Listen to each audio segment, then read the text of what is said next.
In the United States, there are 13 million illegal immigrants, and Trump plans to deport them all. What are the true costs, and who will pay for it? And that the focus will be to seek out those undocumented immigrants who are considered a public safety threat and a national security threat. And he says he'll declare a national emergency to justify sending the U.S. military here to seal the border. Immediately upon taking the oath of office, I will launch the largest deportation program in American history.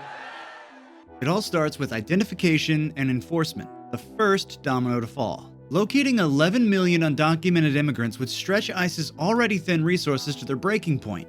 Current operations, like raids and audits, are both costly and inefficient. ICE operates on an annual budget of $9.5 billion, but to deport every undocumented individual, we'd need a massive expansion. This means hiring thousands of additional agents, purchasing new equipment, and dramatically increasing operational capacity. Take Florida as an example. A recently passed immigration bill allocated $500 million to crack down on illegal immigration. The legislation mandates full cooperation from state and local governments, highlighting the rising costs and political focus on nationwide enforcement efforts. Facial recognition technology, often suggested for immigration enforcement, raises serious concerns. Research from the National Institute of Standards and Technology shows that many facial recognition systems have racial biases, with error rates up to 100 times higher for African, Asian, and Native American individuals compared to white individuals. These errors can lead to wrongful arrests and unfair targeting of minority communities. A report from the Georgetown Law Center on Privacy and Technology also warns that widespread surveillance could collect and store data on U.S. citizens without their knowledge, creating privacy risks. These issues make facial recognition an unreliable and controversial tool for immigration enforcement. Then there's the Laken Riley Act, which mandates the detention of unauthorized immigrants accused of theft or violent crimes. An internal ICE document reveals that enforcing this act would require an estimated $26.9 billion in its first year alone. Under the Trump administration, there was an immediate push to expand ICE's operations. Plans for mass arrests in cities with large immigrant populations added not just to enforcement costs, but also the legal fees and the public backlash management. And that's just the beginning. The next domino: detention and legal processing. Detaining one person costs an average of $208 per day. Multiply that by 11 million people, and you're looking at over $83 billion annually, assuming every case is resolved within a year. But that is far from reality. Immigration courts are already overwhelmed, with cases taking an average of 2 to 3 years to process. This means prolonged detention, driving costs even higher. Legal processing adds billions more. Court hearings, translators, public defenders. The American Bar Association estimates we'd need to quadruple the number of immigration judges and staff just to meet demand. Next, transportation. Deportation logistics involve flights, buses, and security escorts, costing around $10,000 per person. For 11 million people, that's $110 billion in transportation costs alone. And let's not forget logistical planning, fuel, and the inevitable delays. Deporting your neighbors requires negotiation and agreements with home countries, some of which may refuse to accept them. These standoffs can lead to legal challenges or financial incentives to facilitate returns. Efforts to deport individuals to countries like Venezuela and Haiti have already faced resistance, creating delays and driving up costs. This isn't a logistical problem, it's a diplomatic one. Undocumented immigrants contribute an estimated 5% of the US GDP, amounting to a staggering $1.6 trillion over 20 years. But what happens when this workforce just disappears? Another domino falls. Deporting millions of undocumented workers would disrupt industries like agriculture, construction, and hospitality, industries that form the backbone of the economy. The result? Widespread labor shortages and economic stagnation. Here's another shocking number. Undocumented immigrants contribute about $20 billion annually to Social Security. That's $20 billion supporting a system that they may never benefit from. Without their contributions, the system faces even more strain. Let's zoom into the industries at greatest risk. In agriculture, an estimated 50% of farm workers are undocumented. Without them, farms would struggle to harvest crops, leading to food shortages, skyrocketing prices, and a disrupted supply chain. The construction industry depends on undocumented workers to build homes, roads, and public infrastructure.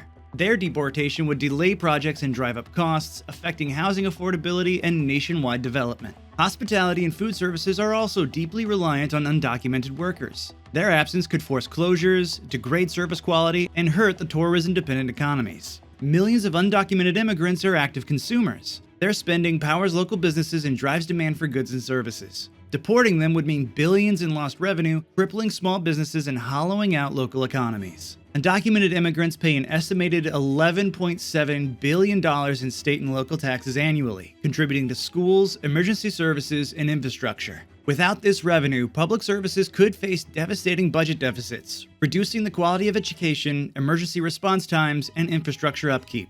Labor shortages caused by mass deportations would push wages higher, a short-term benefit for some workers, but a major blow to businesses and consumers. Higher wages lead to inflationary pressures, increasing the cost of essential goods and services. Nearly 6 million US-born children live with undocumented parents. Imagine the devastating ripple effect if these families were forcibly separated. Emotional trauma, societal instability, and a foster care system already stretched to its limits, strained further by accommodating hundreds of thousands of displaced children. Experts estimate that this could cost billions annually. This isn't just about individuals, it's about the very fabric of America. There are only a few dominoes left, representing the fall of America as we know it. Entire communities would face decline.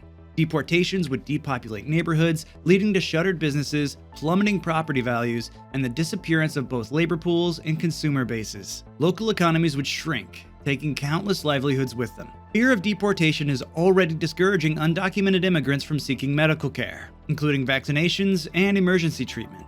The consequences? Worsened health outcomes for everyone, as public health relies on herd immunity. And let's not forget the cultural losses. Think of the diversity in cuisine, festivals, and traditions that enrich this country. A mass deportation would homogenize society, erasing opportunities for cross-cultural exchange. Let's talk logistics. Accommodating millions of new detainees would require constructing hundreds of new centers, at an astronomical cost. Immigration courts, already backlogged with over 1.6 million cases, would grind to a halt. Legal immigration processing? Effectively frozen. International relations could crumble under the strain. Countries on the receiving end, such as Mexico, Honduras, and El Salvador, may resist or demand conditions for accepting returnees. Take Colombia, for example. They recently agreed to accept U.S. deportation flights only after the threat of trade tariffs and sanctions. These kinds of negotiations highlight how fraught and costly this process really is. Mass deportations also raise serious human rights questions. How are detainees treated? What happens to the families ripped apart? The global outcry could damage America's reputation as a leader in human rights. Each protest, each outcry, another domino falls. Consequences wouldn't stop there. Deportation could unintentionally fuel demand for black market labor, forcing workers into unsafe, exploitative conditions. This undermines labor protections and weakens the economy. Industries that rely on immigrant labor, agriculture, construction, hospitality, would face workforce shortages, triggering business closures and reducing investment. Even retirees wouldn't be spared. Deporting millions of workers could drain funds from Social Security and Medicare, slashing benefits for millions of retirees. Fear of deportation erodes trust in law enforcement. Crimes go unreported, and community policing efforts break down. When residents are too afraid to engage with authorities, everyone's safety is at risk.